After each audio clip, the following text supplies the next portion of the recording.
going on, everybody? Welcome to the PlayStation Paris Conference review. I'm just going to be talking about what happened at the PlayStation Conference, about all the games that happened there, and all that stuff. It's going to be really intriguing of a ride. Trust me. We're going to be going up and down, because this is literally how it is. It's a roller coaster of how I feel about the conference. It went down certain ways, but definitely went up.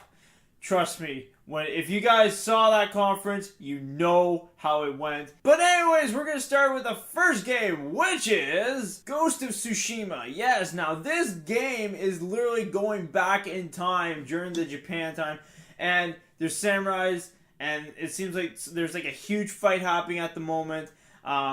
It could be part of their culture. I'm not quite sure if this is like a history brief or something. Like, don't get me wrong about this. I don't know too much about the Tsushima thing, but this is literally an amazing game. Like, it is so terrific. The environment, like the places in this game. It's an open world game, and it's made by Sucker Punch, which, if you guys remember, they did make something like an open world, which is infamous. They know their stuff. They know what's going on, and it's definitely something intriguing to see them go from like this superhero thing to like historic time, and it's just it looks just so gorgeous. It's literally amazing, and this is definitely one of the greatest games that was shown at the Paris conference. Like, one of the best things, and I'm so happy they announced this game. It's just amazing. The next game is Concrete Genie. Now, if you guys don't know anything about this, or you're probably thinking to yourself, what is a Concrete Genie? Well, it's not about concrete, and it's not about a genie. It's actually about a paintbrush, about a kid who finds his paintbrush and literally just draws on walls. Yes, I guess technically the concrete part is correct, but it's mostly about a kid who just draws, has fun with these monsters he creates, and obstacles that apparently that he has to make monsters to open these doors, because apparently he can't do it himself, because he's just a lazy bastard. Pretty much. Why doesn't he just open a freaking door? Anyways, besides that though, this game is it's different. It's very different. This did not really catch my eye that well, but it is also an announcement, and the game is coming out in 2018. If you guys do like stuff like that, about drawing, stuff like that, you know, feel free to go get the game. Like, I'm not recommending it personally myself, because this is not a game for me. If I want to draw, I'll just go draw myself. Not actually draw myself, but I mean, like, I'll just go and draw stuff if I want to on my own time. Yeah, that's what I meant. Anyways, the next game is called Erica. Now, this is a play link for the PS4. Now, this is where you guys can actually take your phones and literally use this for the game. Yes, this is your controller. If you guys do not know by now, Play Link is literally just a bunch of people that can play party modes or whatever, and it's all by phone. It's the coolest thing ever. And that's like one thing I like of like having like a party or whatever. It's just you use your phone and play the game.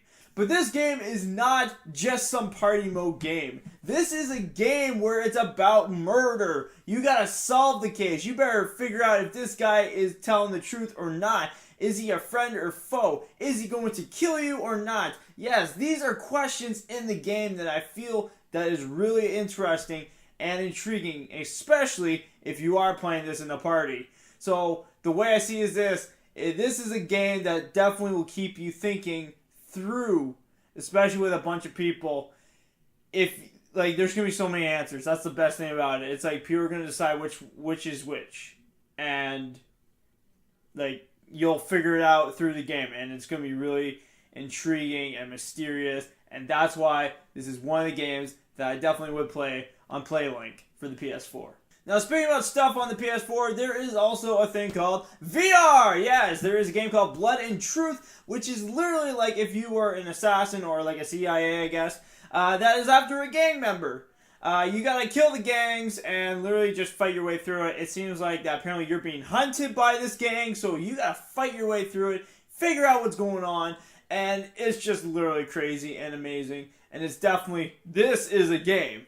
This is a game that I would get for virtual reality. Like, it's really cool, It's really awesome. I know there's other games similar to it, by the way. I'm not saying this is the first game ever like this. I know there's other games out there, but for a game just at this presentation, this is definitely a game I would play on the VR. Also, another thing as well, Far Cry 5, everybody knows that game's out by now, but they have announced that there's going to be co-op. You can play with your friend. I'm guessing it's going to be online. I guess it could be LAN connection too, but I will say, though, it really looked intriguing. At first, I thought this was like a multiplayer map where it's like you play with a bunch of people, you play your buddies, you get to text them, do whatever you have to do, and play against everybody in this whole town. Like, I thought that's what they did. I thought they took Far Cry 5 and just made it multiplayer and just survival. But no, it's actually just the game. It's the campaign, but you get to play with a friend this time. And it's really cool. I will say, like, if you guys saw the trailer, it's definitely something you guys should check out if you guys are Far Cry fans. I have not played personally myself, so I cannot tell you how interesting or intriguing the game is so far. But by seeing trailers and stuff like that, it is an intriguing game. So if you guys want to play co-op and you've been looking for a co-op game, this is a game for you. So wait till February 27th, and then you can play the game with a buddy. Or maybe your girlfriend, or your boyfriend, who knows. But you can play with someone. That's all I know. If you guys are fans of Monster Hunters, and you're waiting for the next game to come out, well, don't fret, everybody, because they also announced that the beta is coming out December 9th, so you can play it a month ahead in time. Yes, that's right. You guys get to play the beta ahead of time before everybody else, if you guys want. There's nothing about registration or anything if you have to sign up to play the beta or anything. I think it's just going to go straight to the PS4, where you guys can download it if you want. That's up to you guys, but it's definitely something to look into if you guys are huge fans of Monster Hunters. And also, they did mention about a DLC where you can play as the Horizon person, like the main character from Horizon Zero Dawn. She's in the game now. You can play as her. You probably can't play her as the beta, but I know you can play her probably in the game itself. So if you love Horizon and you love Monster Hunter, then I think this is just a win-win for you at this point. If you just love Monster Hunter and that, frick, I think you should just get the game and then get the freaking character, because then you'll just love it even more. It's the best way I can sum this up. Now this game, I will say, is definitely something on my list, and I can't wait for this game to come out. But unfortunately, there is no release date except just telling us it's next year, which is SpiderMan. Yes, now this I really liked more because they actually showed more to the story, more concept of the characters. They showed Miles is actually part of the game this time, not just part of the crowd like we saw in the last teaser. This is actually him part of the story, and also we get to see about Peter Parker's life. Mary Jane is also involved a lot more this time, which is intriguing because we don't really see her that much, especially in the movies, that she actually did a lot more than we thought. But no, seriously though, besides the jokes, this game is really, really amazing, and I can't wait to play it. It's just something on my list that I would love to play the most. And the concept, literally the controls, everything about it, it's amazing. And I think it's gonna work out, and hopefully this is gonna be one of the best Spider-Man games that actually came out like to date. So I can't wait to play it, and hopefully you guys can play it as well. So the next game is Shadow of Colossus, which is a remastered game from the PS3 era. If you guys never played the game, but this is a game about a guy that probably is trying to save, I think, his girlfriend. I don't think it's his wife. I think it's his girlfriend. I could be wrong. Maybe it is his wife. But I know he's trying to save the person that he loves the most by going after these huge monsters that are colossal. Like, that's why it's called Colossus, for a reason. Shadow Colossus. You kill them. Yeah. And the final one, which is literally the thing that blew everybody's mind, especially, we didn't even think what this was. We thought this was either Last of Us, or it was that other zombie apocalypse game that I can't think of the name right now, that had the guy that played in Force Awakens. Like, It's amazing, this game. This is Last of Us Part 2, which didn't even show any of the characters. First off, none of the main characters were in this trailer. It showed 3 new people. It showed this child, I guess a sister, and this other woman.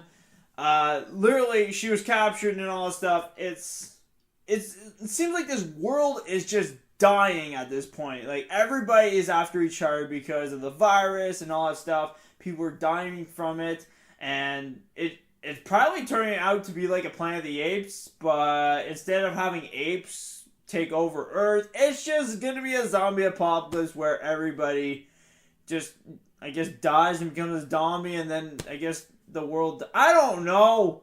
I don't know the future of this game, but all I know is that this game looks freaking amazing. That's the only thing I have to tell you about it, and I really don't know how to say. This game is so dark, and it's just gruesome, and it's just amazing. Anyways, guys, that is it for the PlayStation Paris conference. That is right. Paris had an amazing conference. Sure, like I said, it's like a roller coaster of feelings. It went a little slow, then went back up, and then still went back down slow, but it still went back up either way.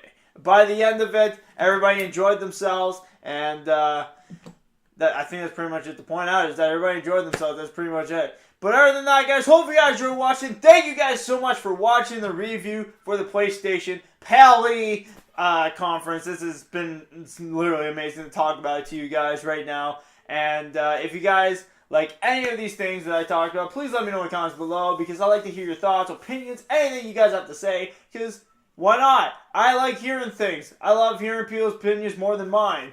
And I'm not even lying or making a joke here. I actually like listening to people's opinions a lot more. So, let me know in the comments below, and I'll see you guys later. Peace out!